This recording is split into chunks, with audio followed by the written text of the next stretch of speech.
राधे राधे। देखिए ऐसा है, जब श्री कृष्ण भगवान ने पर्वत उठाए थे, कैसे मालूम है आपको? जो कृष्ण भगवान थे पर्वत कैसे उठाए थे आपको मालूम है? एक उंगली से, सिर्फ एक उंगली से।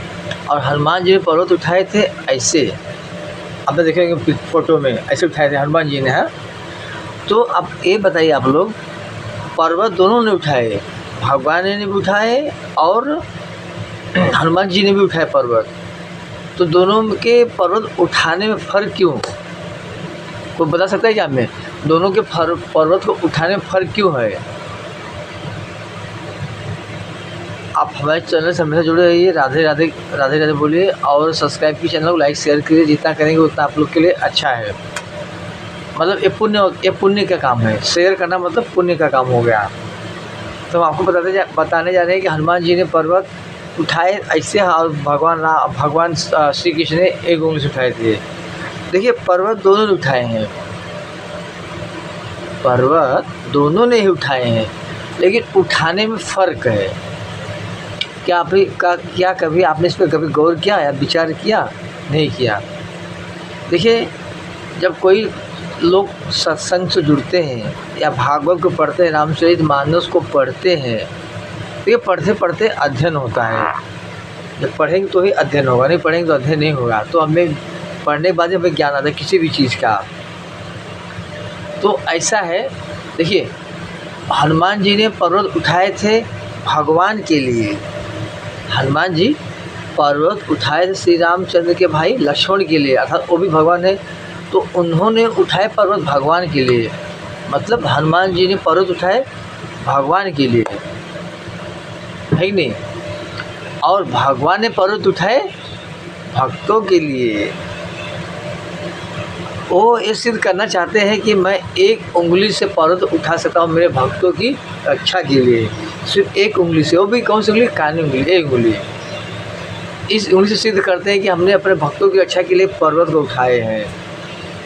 तो जब जब भक्तों के ऊपर विपत्ति पड़ती है, अर्थात कोई भगवान के भक्त को परेशान करता है, तो भगवान उसकी रक्षा करने के लिए आते हैं। ये बातें शास्त्रों में लिखी हुई हैं और हमेशा सत्संग में हम आप लोग को बताए हैं। यह बातें सत्य है कि नहीं सत्य, आप खुद सोच लीजिए। अरे भाई, जब भगवान के भक्ति लोग थे, सब ग्वाल बाल जो थे उनके भक्ति तो थे, जो उन्होंने एक उंगली पर पर्वत को उठा लिया, इंद्र ने मूसलाधार बारिश की कि इनको डुबा दिया जाए। जो भगवान का भक्त होता है, जो भगवान की शरण में जाते हैं, भगवान उसकी रक्षा स्वयं करते हैं। अच्छा, रक्षा करते करते समझो ऐसा भी होता है ना, लोग कहते हैं जब रक्षा करनी थी साधु संत की क्यों रक्षा नहीं करते हैं? तो एक लिमिट होती है। जब साधु संत लोग भी आते हैं रक्षा करने के लिए, जब उनसे नहीं हो पाता, कंट्रोल के बाहर हो जाता है, तब भगवान स्वयं आते हैं अवतार लेके। जैसे कि रावण के राक्षसों ने साधु संतों को मार मार के हड्डियों को ढांचा बना दिया था, है कि नहीं? लास्ट में भगवान को आना पड़ा कि नहीं आना पड़ा? साधु संतों से काम नहीं चला तो उनको आना पड़ा।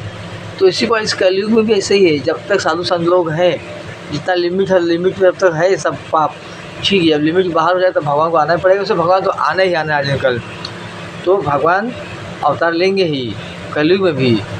तो हमारे कहने का मतलब ये है, जो भगवान की शरण में जाता है, जो कोई भी हो, हम हो, आप हो, 100 कोई भी रहे, जो भगवान की शरण में जाता है, भगवान उसकी रक्षा स्वयं करते हैं। सब चीज़ भगवान बर्दाश्त कर सकते हैं। देखिए भगवान को 100 गालियाँ दी गई थी, तो उन्होंने 100 गाली बर्दाश्त की, है कि नहीं?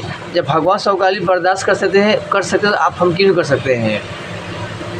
तो उसी प्रकार भगवान ने एक उंगली से पर्वत उठाया था अपने भक्त की रक्षा करने के लिए, और हनुमान जी ने पर्वत उठाया था भगवान की रक्षा के लिए, अच्छा भगवान को बचाने के लिए।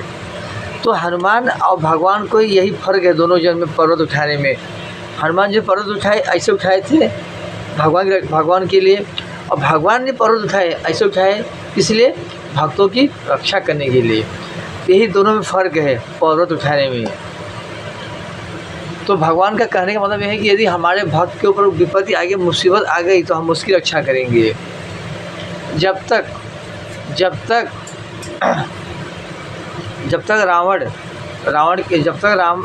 रावण के पास रावण का भाई कौन, रावण भाई कौन, कुंभकर्ण, मेघनाद, कुंभकर्ण, और तीसरा कौन बता सकता है, बताइए। कुंभकर्ण के बाद कौन भाई था? कोई बताएगा? हमें कमेंट में करके बताइए। हमने आपको हर एक वीडियो में बताए हैं कि कुंभकर्ण के बाद रावण भाई दूसरा कौन था? विभीषण। तो कमेंट में जो लिखिए विभीषण। देखिए, तो जब तक विभीषण कुंभकर्ण के पास जब तक विभीषण रावण के पास था तब तक रावण सेफ था, सुरक्षित था। जैसे विभीषण को लात मारा कुंभकर्ण ने, रावण ने जैसे लात मारा, वैसे ही बाणों शुरू हो गए, उसके ऊपर मुसीबत आना शुरू हो गई, है कि नहीं। तो भगवान का मतलब कहने मतलब ये है, जो कोई मेरे भक्त को परेशान करता है हम उसको छोड़ेंगे नहीं। हमें 100 गाली दे हम बर्दाश्त कर लेंगे, लेकिन यदि हमारे भक्त को कोई परेशान करेगा तो हम उसको नहीं छोड़ेंगे, ऐसा भगवान कहते हैं। और आप लोग को भी मालूम है, आप भी सब को बताइए, कीजिए, संस्कार कीजिए, लोगों को, बच्चों को भी सिखाइए ऐसा होता है। और जितना हो सके उतना सब्सक्राइब कीजिए, हमारे चैनल को लाइक शेयर कीजिए। देखिए, यदि आप पुण्य का काम करते हैं तो आपका बाल बाका भी नहीं होगा, आपका पतन नहीं होगा, पतन मीन्स नाश नहीं होगा आपका, क्योंकि आप अच्छे कर्म कर रहे हैं। तो जो अच्छे मार्ग पर चलता है उसकी रक्षा ईश्वर स्वयं करता है, और जो पाप के मार्ग पे चलता है तो उसका नतीजा वही होता है जो रावण का हुआ था, है कि नहीं। इसलिए कहते हैं अच्छे कर्म करते रहिए हमेशा। माँ बाप की अपनी सेवा करो, सबसे बड़ा कर्म, सबसे बड़ा पुण्य का कर्म तो यही है, माँ बाप की सेवा करना। हम आपको हर वीडियो में बताए हैं। हमारे चैनल से हमेशा जुड़े रहिए, लाइक सब्सक्राइब करते रहिए, और शेयर ज़्यादा जितना हो सके उतना शेयर कीजिए। जैसे कि आप जितना माला जपते हो, जितना भगवान का नाम लेते हो, आपके लिए उतना फ़ायदा है। जितना बैंक बैलेंस करेंगे उतना आपके लिए फ़ायदा है। लेकिन बैंक बैलेंस के चक्कर में कहीं दान पुण्य करना मत भूल जाना, वरना वो पैसा ऐसा निकल जाएगा कि आपके बीवी बच्चे के दुआ में घुस जाएगा वो। तो इसके लिए बैंक बैलेंस भी करो, लेकिन थोड़ा दान पुण्य भी किया करो, ठीक है। राधे राधे। चैनल को सब्सक्राइब कीजिए, लाइक शेयर कीजिए।